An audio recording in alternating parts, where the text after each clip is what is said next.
Alright, what's going on everyone? It's Picky Choco, and in today's video I'm gonna be talking about some exciting new news, so I'll just mention some of those quickly. So new updated info on Thoma that has officially been revealed by miHoYo, and some speculations on his release date and updates which is very interesting. New YAE info with possible prediction of release dates and a possibility of connection with the reruns and the remaining Inazuma lineup, and finally OMG, the ultimate lineup reveal of 2.1 and some patch notes with of course some news of Primo gems. So basically tons of new news, but before we get into that, I'd just like to ask if you want to enter the 2 blessings giveaway. It's the topmost link in the description, and make sure to subscribe so that you won't miss on any latest news, guides, predictions and stuff related to Genshin like this. Alright, now that we're done talking, let's actually get into the video right now. Boom. So the first thing that we'll talk about is overall patch notes of 2.1 with some estimation of Primo gems that players might be able to collect on the very first day. So the Raiden Shogun banner has been finally revealed, having Sukuro, Zhangling and Kujo Sierra, and I'm glad that our prediction was somewhat right, especially the new 4-star Kujo Sierra. I believe she might have a one-shot everything potential, and both of these new characters have interesting mechanics. So I'll also be doing a live summoning session, and I really hope I win the 50-50 because I don't have a lot of Primo gems. So yeah, I'm just looking forward to it and I'm very excited. Now talking about the new additions, of course the story quests, optimization in mechanics, new fishing system and the new corrosion state has been introduced in the Abyss. So this might force players to have healers like Barbara and Bennett in their party system. So the first half of 2.1 will be the Archon quest and Inazuma, and the second half might be the Moonchase festival with some association with Liyue Harbor and possible link up with the future lineups and some reruns which we'll talk about later. Now talking about Primo gems, most of them will be collectible from the reruns and the achievements itself. So by approx calculations, a total of 1000 plus Primo gems can be easily achieved in a day if we grind hard and go all in. So totally excited for 2.1 and of course the Raiden Shogun summons. Now moving on to Thoma, oh my gosh, today's day was a complete banger. So according to the official info, Thoma is a pyro character who was born in Mondstadt and raised in Inazuma. Now this is way more interesting, and he's also nicknamed as the Fixer in Inazuma, which was quite evident from 2.0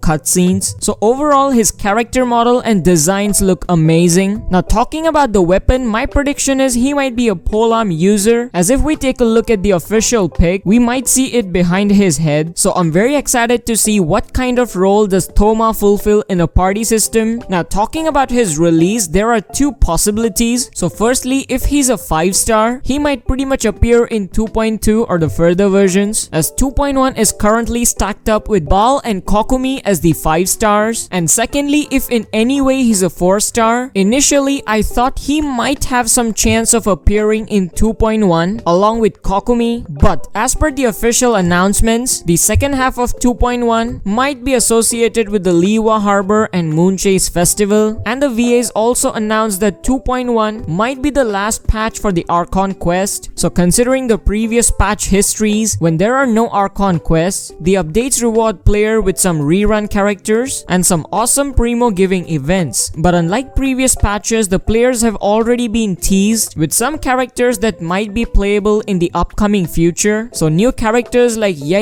Goru and Thoma might be given opportunities to roll in the future patches along with some reruns, as after this region it's probably gonna be Chasm, hopefully presenting us with a new Dendro element. So this is how I view Thoma's release along with the new lineups and the possible reruns. So it will be very interesting to watch as to how miHoYo adjusts the mechanics and fits in the release of this new Pyro character, as currently Pyro is one of the strongest elements in the game, exhibiting high damage output as well as good elemental synergy. And do take a note that these are my personal predictions, guys. Yes, and I forgot about the weapon banners. So now it's official that we're having the Vortex, Claymore and BAAL signature weapon. Was kind of hoping for Wolf's Gravestone, but this Vortex weapon is also very cool if you have a character capable of producing shield. So overall, I'm very excited for 2.1, as players are indeed getting an opportunity to explore more new islands, areas, and new events like the fighting, fishing, and of course bosses like Signora and Electro Oceanid. updated. So I think this might be the most rewarding event where players will have a lot of fun and engaging with the content. Now it's suggested for players, particularly the F2Ps, who still have a doubt about summoning which character. Please